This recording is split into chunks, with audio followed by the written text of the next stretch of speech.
मैं सर्वप्रथम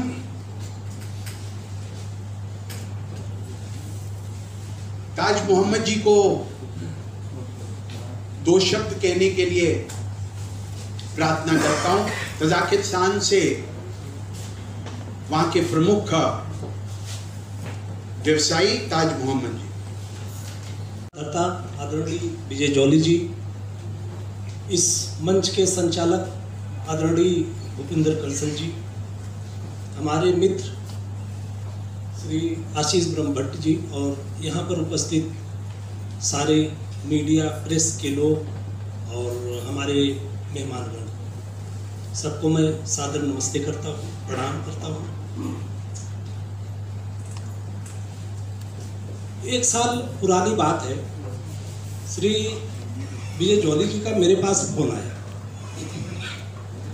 कि हम सोच रहे हैं कि 30-35 कंट्रीज जहाँ पे ये पहले हमारे ओवरसीज़ के चीफ थे, मैं इनको विगत 8 सालों से जानता हूँ। इन्होंने हमारी कंट्री को विजिट किया और ये मॉस्को में और यूक्रेन में हमारी इनकी मुलाकात हुई और फिर वहाँ से हम इनकी गाड़ी में पीछे बैठ गए। इनके विचारों से, इनके बात से, इनके व्यवहार से वहाँ पे बीजेपी की शाखा भी बनी और अभी भी है, लोग काम कर रहे हैं। ये 2013-14 सब इसके आसपास की बात है। और मैं ताज मोहम्मद, मेरा फार्मास्यूटिकल्स का छोटा मोटा सा बिजनेस है और मैं वहाँ पे अपनी इंडियन कम्युनिटी का प्रेसिडेंट भी हूँ। तो जो भी लोग हमारे भारत से आते हैं, चाहे वो पॉलिटिकल हों चाहे गवर्नमेंट के लोग हों, तो दूतावास के माध्यम से उनसे मुलाकात होती रहती है। तो उसी तरीके से जौली जी से भी हमारी इंडियन कम्युनिटी की मुलाकात हुई और उसके बाद हम इनकी बातों से, इनके विचारों से हमारी कम्युनिटी जो इंडियन कम्युनिटी है वहाँ पे उन लोगों को पसंद आया, तो वो उन लोगों ने फिर मेंबरशिप ली और वो ये बीजेपी वहाँ पे शुरू हो गई।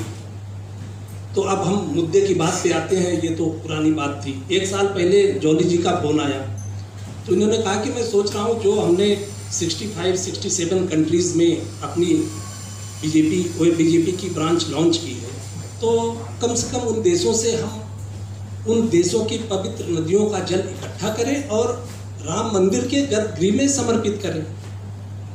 तो आप क्या बोलते हो? मैंने कहा सर मैं क्या बोलूँगा, आप क्या चाहते हैं ये बताइए ना, यहाँ का जल चाहिए ना। अब इनके मन में क्या था कि मैं मुसलमान हूँ, अब ये मैं इसको बोलूँगा।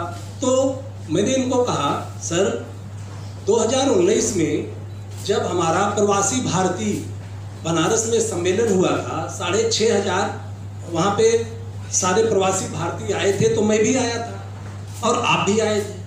हम लोग वहाँ साथ में ही थे और हमारी उस समय की विदेश मंत्री स्वर्गीय श्री सुषमा स्वराज जी, तो उन्होंने जब वो तजिकिस्तान, उज्बेकिस्तान, ये इंडिया के लिए बड़ी स्ट्रेटेजिक कंट्रीज़ हैं ये और बड़ी इम्पोर्टेंट है क्योंकि तजिकिस्तान में हमारा इंडियन एयरबेस भी है। सारी दुनिया में भारत का सिर्फ एक जगह एयरबेस है, वो है तजिकिस्तान।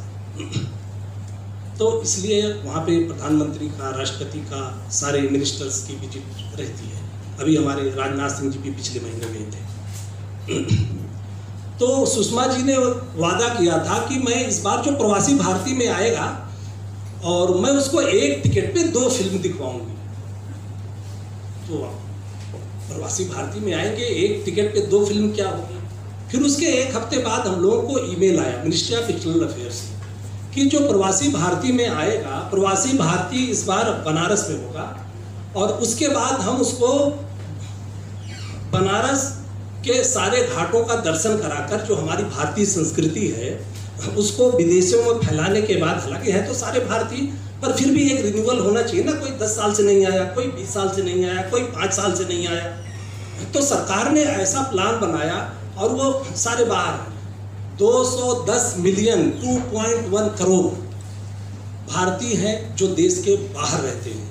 बहुत सारे देशों की, कम से कम दुनिया के 100 देशों की इतनी आबादी नहीं होगी जितना हमारे भारतीय देश के बाहर रहते हैं। तो बनारस में प्रोग्राम था। उसके बाद हुआ कि अगले दिन इस साल महाकुंभ है, तो हम आपको महाकुंभ में स्नान भी करवाएंगे। उसके बाद 26 जनवरी है, हालांकि 7 से 9 जनवरी प्रवासी भारतीय दिवस होता है, तो उन्होंने उस बार 24 से 26 जनवरी तक किया था कि 2 दिन बनारस में, 1 दिन गंगा स्नान, अगले दिन 26 जनवरी, फिर सारे भारतीय वापस जाएंगे। उन्होंने प्रॉमिस किया था कि हम रिफ्रेशमेंट कर देंगे सारे भारतीयों को, आप लोग आके यहाँ पे बस जाते हैं, इसके बाद आप वापस भी नहीं जाते। इंडिया में बहुत सारे लोग कहते हैं ब्रेन ड्रेन हो गया, यहाँ के सारे पढ़े लिखे लोग बाहर जा रहे हैं, वो वापस आते ही नहीं, मैं सबको बुलाऊंगी। तो मैंने इनसे पूछा कि सर, प्रयागराज में कुंभ में संगम पे स्नान मैंने किया था आपके साथ। तुमने कहा किया था। हमने कहा ANI और मीडिया के मित्रों ने क्या पूछा था कि आप मुसलमान, तो और आप संगम में स्नान, तो मैंने क्या जवाब दिया था? मैंने बोला ये हमारी संस्कृति है, धर्म अलग है, संस्कृति अलग है।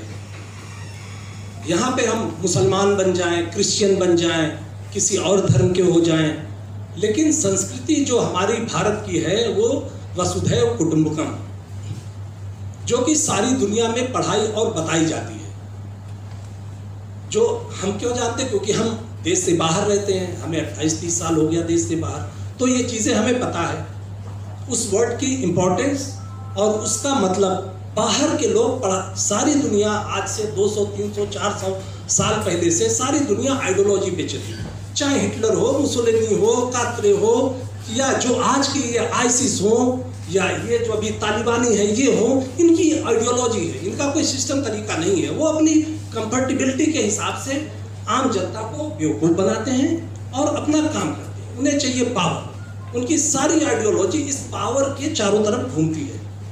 लेकिन हमारे देश में, चाहे वो महावीर बुद्ध के काल से हो, सूर, कबीर, तुलसी, मीरा, कालिदास या गांधी तक, हमारा वसुधैव कुटुंबकम, जियो और जीने दो। और ये पानी जो है, ये इसमें हालात की कहानी है। अभी तक हमने फिजिक्स में पढ़ा था कि पानी को जिस चीज बर्तन में डालिए उस शेप में हो जाता है, पानी ट्रांसपेरेंट है। लेकिन जब पिछले साल आपने मुझे बोला तो मेरे, और इस पात्र को आने के बाद मैंने देखा, फिर मैंने सोचा कि यार पानी का तो नाम भी होता है, अगर इस पानी को हम घाघरा की नदी में डाल दें तो घाघरा का पानी हो गया। आदमी का चरित्र, मनुष्य का चरित्र और मनुष्य की आदतें किसी भी देश का हो दुनिया में इस पानी की तरह होना चाहिए। हम आपसे मिले, इंसानियत के नाते हमारी आपकी दोस्ती होनी चाहिए। हिंदू कौन है, मुस्लिम कौन है, देसी कौन है, विदेशी कौन है, कुछ पता नहीं। जहां पे भी गलत चीजें चल रही हैं, वो मुस्लिम कंट्री जहां पे चल रही है, कौन मर रहा? मुस्लिम मर रहे हैं। और आप कह रहे हो कि हम मुसलमानों के लिए लड़े। भाई मर तो मुसलमान रहे हैं, तो कौन, किस मुसलमान के लिए लड़ाई लड़ रहे हो? हिंदुस्तान के मुसलमानों के लिए। हमें चाहिए नहीं किसी की लड़ाई, हम ऐसे ही मजे में हैं, तो ऐसे ही मजे में है, हमें कुछ नहीं चाहिए। तो फिर जब इनका फोन आया, मैंने कहा साहब बिल्कुल। फिर मैंने तजिकिस्तान में, मैंने कहा एक ही कंट्री नहीं, मैं आपको पूरे CIS 14 कंट्री का पानी दूंगा। यूक्रेन के दनेपर का, मॉस्को के वोल्गा का, तजिकिस्तान के कुफरनिगान का, इस तरीके से अजरबैजान, आर्मेनिया, जॉर्जिया, सारे 14 कंट्रियों का जल हमने इकट्ठा करके, हमने कहा सर पूजा तो यहाँ पे कैसे हम करेंगे, हम आपको भिजवा देंगे, पहुँचवा देंगे, बाकी आप अपने तरीके से पूजा पाठ करके और उसको गर्भगृह में समर्पित करेंगे। और इस उम्मीद के साथ और इस इच्छा के साथ कि कल को इन मुद्दों पे देश में, दुनिया में कोई इंसान आपस में लड़े नहीं। और हम आपके गर्भगृह में जल अर्पित कर रहे हैं, आप हमारे मस्जिद के गर्भगृह में जल अर्पित करवाइए। कल को कोई तीसरी चीज हो, सारे लोग वहां पे अपना पूरा सपोर्ट दें। हम भारतीय हैं, हम मनुष्य हैं, हमें इन चीजों से परे, दुनिया कहाँ जा रही है 21वीं शताब्दी में, हमें इन चीजों से परे होना चाहिए। भारत माता की जय करते हुए सबसे पहले हमारे इस महाअभियान में संस्कृत का श्लोक का उच्चारण करते हुए, जब आप अभी इस शॉर्ट वीडियो में आशीष जी को देखेंगे और सुनेंगे तो आप स्वयं आश्चर्यचकित रह जाएंगे।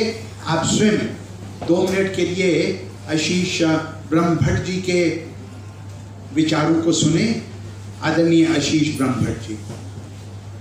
Thank you very much Vijay Jolly जी।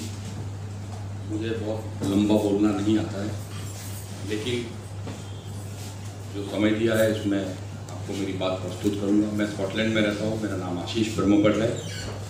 मैं सबसे पहले विस्तारा की फ़्लाइट जब शुरू हुई थी अगस्त 28 को भारत की तरफ से, पूरा प्लेन खाली हुआ था। पूरे प्लेन में मैं अकेला, only person who is fly from London to New Delhi. उस वक्त महामारी थी और ख़ास करके वो यूके स्ट्रॉम आया था, तो उसके कारण यूके स्ट्रेन के कारण यूके को बहुत प्रतिबंधित किया था। परमिशन गवर्नमेंट से लेनी पड़ी थी और मैं आया था। हमारी स्कॉटलैंड की क्लाइड नदी और लंदन की थेम्स नदी का पानी में लेके यहाँ आया था। बस मन में एक ही विचार था कि जहाँ राम होते हैं वहाँ सब कुछ शक्य होता है।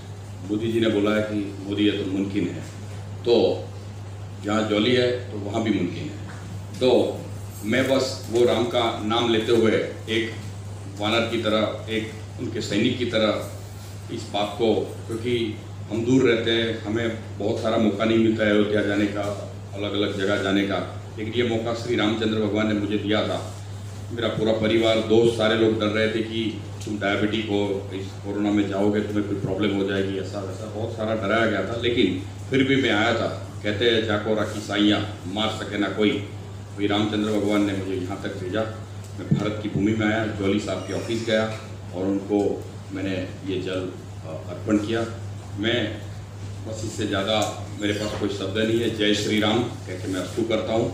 और ये जो पानी है, जल है, जो जल अयोध्या के मंदिर में जल्द ही पहुँचे और श्री राम हमारी इस प्रार्थना का स्वीकार करें, ऐसी मेरी भगवान श्री रामचंद्र से प्रार्थना है।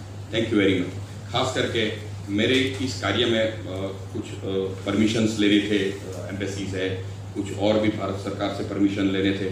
उसमें मेरा बेटा संयम ब्रह्मभट्ट जो मेडिसिन में पढ़ता है ग्लासगो यूनिवर्सिटी में, वो आज लास्ट 14 दिन से यहाँ आया हुआ है। तो मैं 2 मिनट के लिए आपके सामने उसको जस्ट हेलो बोलने के लिए बोलूँगा। बेटे संयम, please come on the stage और जस्ट से हेलो टू। यहाँ आ जाओ 2 मिनट के लिए प्लीज़, जस्ट हेलो। तो उसने मुझे मदद की है, मैं उसका भी आभार मानूंगा। और बस इसके साथ मेरा मैं आज्ञा लेता हूँ। है हमारे भारत के सपूत, you are the prince of India. Yeah, thank you very much everyone for giving me time. And what I want to say is whenever I see people of my descent, they've forgotten our religion and they are very British in the sense. So Vijay Jolly ji doing all this is very important because our generation needs to know about religion, and if we don't carry forward our religion, it will all be forgotten. So thank you very much. जय Shri Ram. Jai Shri Ram. Thank you. Thank you very much. आप